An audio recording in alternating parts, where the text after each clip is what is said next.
He once held the girl's hand. He once gently covered her mouth in play. He even wrapped his arm around her waist. The tender look in her eyes made him feel like he had met the one he wanted to protect forever. What he lacked was the courage to confess his feelings in public. But just then his flirtatious buddy secretly stepped into their relationship. At first it was just office gossip. That team leader Baek Soo-jin might be interested in Director Kim, otherwise they would not be meeting so late at a cafe. And Joo-yeon was confident that Soo-jin only cared about him. The careless gossip of employees made him furious. He grabbed an employee by the collar, warning that not only should they dress properly, but also watch their words and behavior. Yet when he passed by the cafe, he actually saw them meeting, and Soo-jin's smile was shining so brightly. Pan Joo-yeon turned away and left quietly. Back home he tried to distract himself with comic books, but his mind would not listen. He pictured the scene of them at the cafe, as if it were part of the sweet story in the comic. Unable to bear it, he decided to confront Soo-jin. Later that night he went to her home in front of her father, and knocked at her door. As a leader and family heir, Pan Joo-yeon felt he could not appear weak. He solemnly told Soo-jin, as a leader, "It is my duty to protect key talent in the company.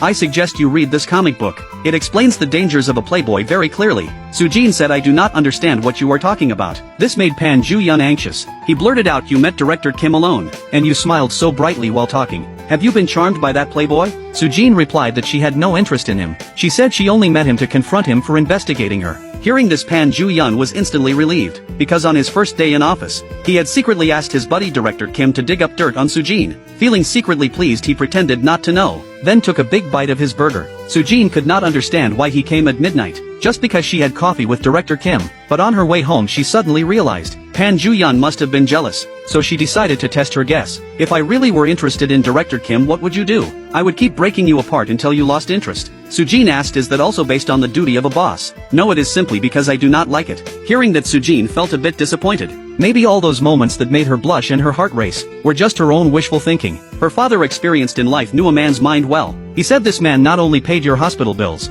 he also came to see you late at night. It is obvious he likes my precious daughter." Soo-jin blushed at his words, but her brother teased at the wrong time. "He is young, handsome, drives a luxury car, and is the family heir. Why would he like my sister, a hot-tempered older single woman?" Before he could finish, Soo-jin punched him in the face. The next day at work, when Director Kim saw Soo-jin approaching the elevator, he quickly pressed the close button, leaving her outside alone. Then he badmouthed her in front of Pan Joo-yeon. He claimed after his investigation that Soo-jin was much more assertive than expected. But Pan Joo-yeon told him, "From now on, without my order, do not act on your own." What he did not know was, the reason Director Kim met Soo-jin and spoke badly about her was because after discussing with Ha-jin he realized Baek Soo-jin was the first love who had hurt him deeply more than 10 years ago, and he and Ha-jin wanted to end any spark of romance before the two of them discovered each other's true identities.